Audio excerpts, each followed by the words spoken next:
अधिवक्ता amendment bill 2025 का मैनपी के अधिवक्ताओं ने किया विरोध। महामहिम राज्यपाल के नाम डीएम को सौंपा ज्ञापन। आज जनपद मैनपी में अधिवक्ताओं ने मैनपी बार एसोसिएशन के बैनर तले जिलाधिकारी कार्यालय पहुंचकर अधिवक्ताओं पर सरकार द्वारा जबरिया 2025 अमेंडमेंट बिल लगाने का प्रयास किया जा रहा है, जिसको लेकर आज अधिवक्ताओं ने सरकार के विरोध नारेबाजी करते हुए प्रदर्शन किया। वहीं इस बिल का विरोध करते हुए महामहिम राज्यपाल उत्तर प्रदेश सरकार के नाम 7 सूत्री मांग पत्र डीएम को सौंपा है। बिल का विरोध करते हुए अधिवक्ताओं ने क्या कुछ कहा, आइए हम आपको इस खबर के जरिए सुनवाते हैं।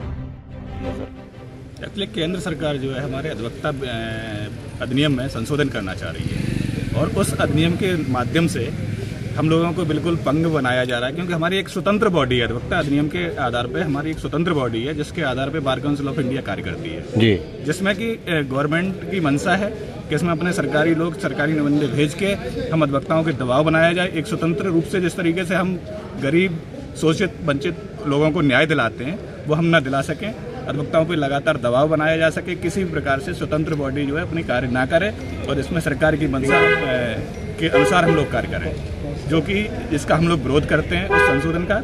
और हमारी बार काउंसिल ऑफ यूपी ने हम लोगों को कल के लिए 21 तारीख और 25 तारीख को कार्य से व्रत रहकर विरोध करने का हमें निर्देश दिया है और हम लोग इस चीज़ का विरोध करते हैं और लगातार विरोध करते रहेंगे। जब तक ये बिल वापस नहीं होगा तब तक हम लगातार विरोध करेंगे। इसी के संबंध में हम लोग अच्छा, इस अगर जो ये बिल पास हो जाता है या बिल सरकार के अनुसार, तो मतलब जनता पर और अधिवक्ताओं पर क्या असर पड़ेगा? सीधा प्रभाव जनता पर पड़ना है, क्योंकि जनता की जो आवाज हम लोग उठाते हैं स्वतंत्र रूप से, उसको सरकार जब दबाव बनाएगी, जब हम लोग उनकी आवाज को नहीं उठाएंगे, न्यायालय में कहीं ना कहीं हम लोगों को जो इन्होंने कहा है कि आप कार्य से व्रत नहीं रह सकते, एक संशोधन ये भी किया गया है। कार्य हम लोग अपने लिए व्रत नहीं रहते हैं। जब हम लोग किसी भी जनता की आवाज को उठाते हैं, जब हम लोगों की आवाज को दबाने का काम किया जाता है, तो हम लोग उस आवाज को बुलंद करने के लिए हमें संविधान में जो प्रदत्त अधिकार है उनके आधार पे हम लोग इसका विरोध करते हैं। तो वो सारे अधिकार हम लोगों से छीने जा रहे हैं इस तरीके से, जो मनमानी सरकार करना चाह रही है। बात अगर संविधान की आती है तो क्या सरकार का रवैया संविधान को खत्म करने का लगता है क्या? बिल्कुल दूर से दिखाई दे रहा है कि संविधान का लगातार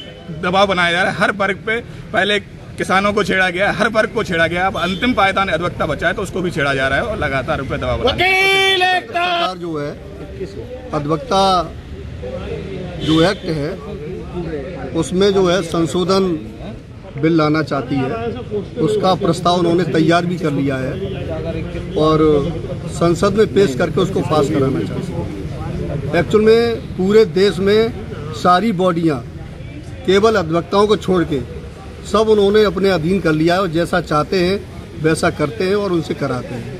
क्योंकि अधिवक्ता ही एक ऐसा बचा है, वो स्वतंत्र है, ठीक है। न्यायपालिका पर भी वो हावी हो गए पूरी तरीके से। न्यायपालिका में सुप्रीम कोर्ट, हाई कोर्ट जैसा चाहते हैं वैसा निर्णय लेते हैं और करवाते हैं। क्योंकि अधिवक्ता बचा है, अधिवक्ता इसलिए बचा है क्योंकि वो समाज से जुड़ा हुआ है और समाज के लोगों को, दबे कुचलों को न्याय दिलाने का काम करता है। और जब इस तरह की कहीं कोई बात आती है तो अधिवक्ता ही एक ऐसा बचा है जो पब्लिक की आवाज़ को उठाता है, जनता की आवाज़ को उठाता है। तो उन्होंने सोचा है कि पब्लिक पर दबाव कैसे बनाया जाए, इसके लिए अधिवक्ताओं पर शिकंजा कसा जाए और उन्होंने इस तरह से इस बिल को संसद में लाने का प्रयास किया है, जिसको हम लोग किसी भी तरह से पास नहीं होने देंगे।